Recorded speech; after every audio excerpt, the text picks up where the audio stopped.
La naturaleza humana de la duda después del milagro.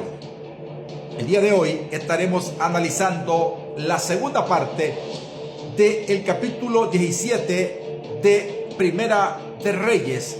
Hoy analizaremos del 17 al 24, un análisis teológico y hermenéutico existencial sobre la fragilidad humana frente al silencio de Dios, aún viendo los milagros.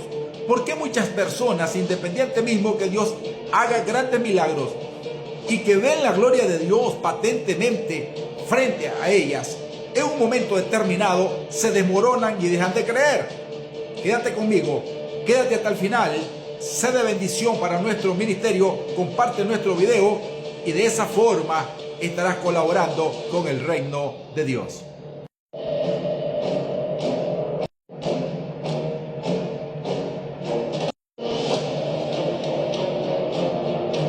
Uno de los fenómenos más complejos de la experiencia espiritual humana es la capacidad del hombre de olvidar rápidamente los milagros de Dios cuando enfrenta nuevas crisis.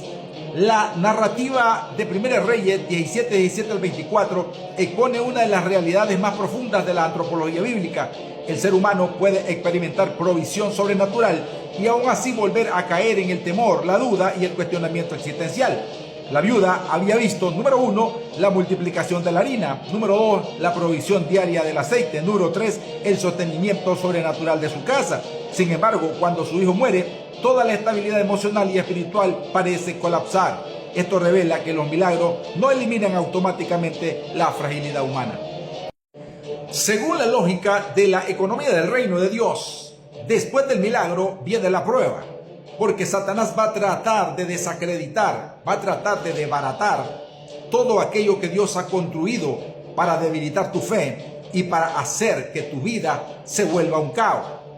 En Primera Reyes 17 la palabra del Señor nos cuenta: después de estas cosas aconteció que cayó enfermo el hijo del ama de la casa, y la enfermedad fue tan grave que no quedó en él aliento. Aquí la frase es después de estas cosas. Se refiere a después del milagro que Dios había hecho en esta mujer. Es teológicamente devastador, porque enseña que la bendición no garantiza ausencia de prueba. La vida espiritual no es una línea continua de victorias emocionales. En ocasiones, después del milagro viene el silencio, después de la provisión viene la incertidumbre y después de la fe viene la confrontación del alma.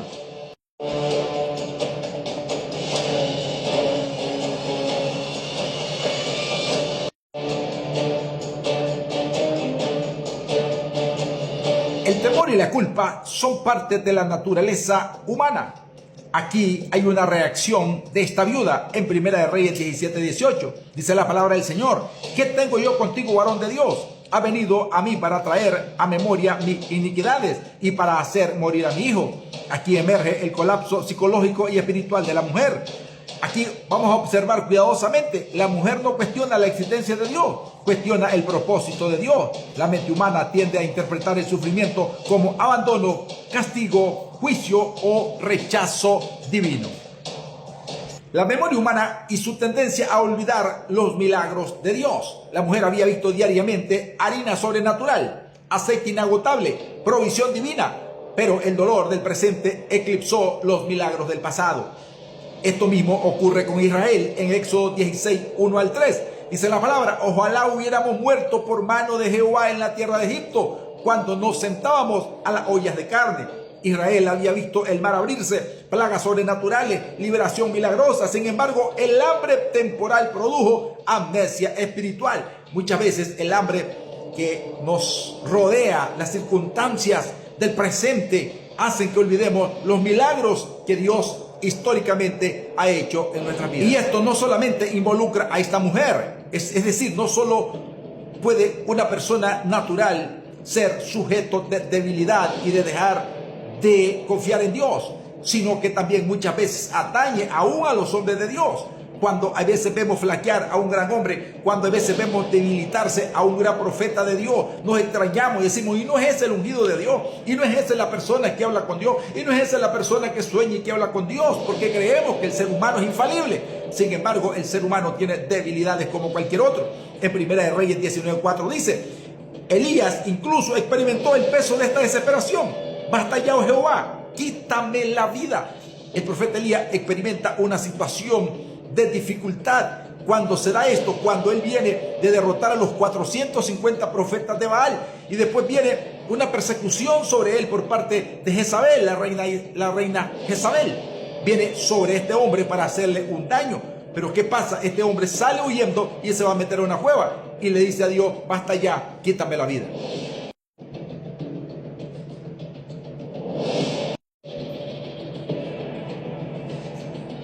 Esto viene a destruir el mito del superhombre espiritual o el superhéroe espiritual. Los grandes hombres de Dios también se cansan, también lloran, también dudan, también colapsan emocionalmente. La Escritura no romantiza la espiritualidad, la presenta dentro de la realidad humana. En el libro de Job 16, 7 al 17, encontramos un agotamiento profundo, incluso del alma de este hombre. Dice la palabra: pero ahora tú me has fatigado. Job entra en una crisis donde su dolor parece incompatible con la justicia divina. Su sufrimiento parece irracional y el silencio de Dios se convierte en tormento existencial. La viuda de Sarepta entra en esa misma dimensión cuando el milagro previo parece contradecir la tragedia presente.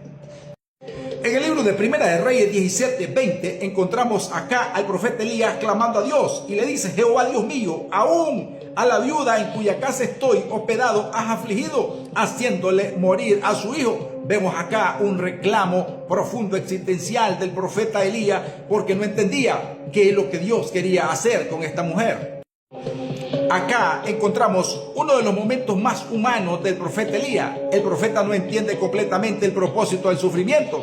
Observamos, por ejemplo, que Elías no habla al pueblo, habla directamente a Dios. Esto revela que la verdadera espiritualidad no elimina las preguntas difíciles. La fe bíblica no es ausencia de interrogante, es permanencia de Dios, aun cuando las respuestas no llegan inmediatamente.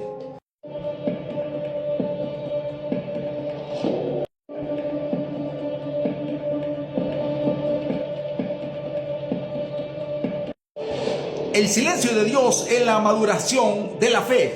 La prueba del hijo muerto revela un principio profundo. En primer lugar, la fe inmadura celebra solamente la provisión. La fe madura permanece aún en el dolor. La mujer debía aprender que Dios no solamente tiene poder para multiplicar harina, también tiene poder sobre la vida y sobre la muerte.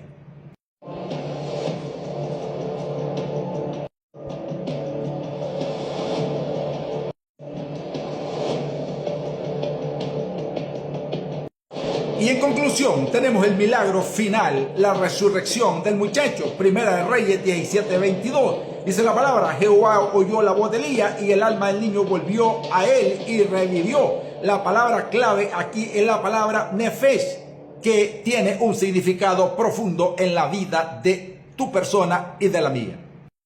La palabra nefesh significa alma, vida, aliento vital. El texto muestra que la autoridad profética opera cuando existe intimidad real con Dios. Hay un reconocimiento de la autoridad espiritual del profeta. La confesión final de la viuda en 1 Reyes 17:24. Ahora conozco que tú eres varón de Dios y que la palabra de Jehová es verdad en tu boca. Observe algo extraordinario. La mujer creyó en la provisión, pero reconoció plenamente la autoridad espiritual después de la resurrección. ¿Por qué? Porque la provisión toca la necesidad, pero la resurrección revela el dominio absoluto de Dios.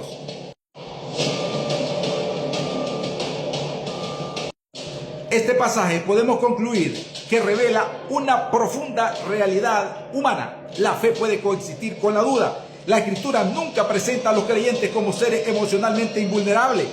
Israel dudó después del Mar Rojo, Job dudó en medio del sufrimiento, Elías dudó después del Carmelo, la viuda dudó después de la provisión. Sin embargo, Dios no abandona a ninguno de sus hijos. Si llegaste al final, que Dios bendiga tu vida y espero que este video sea de bendición para tu persona. Compártelo y dale me gusta si ha sido de bendición para tu vida.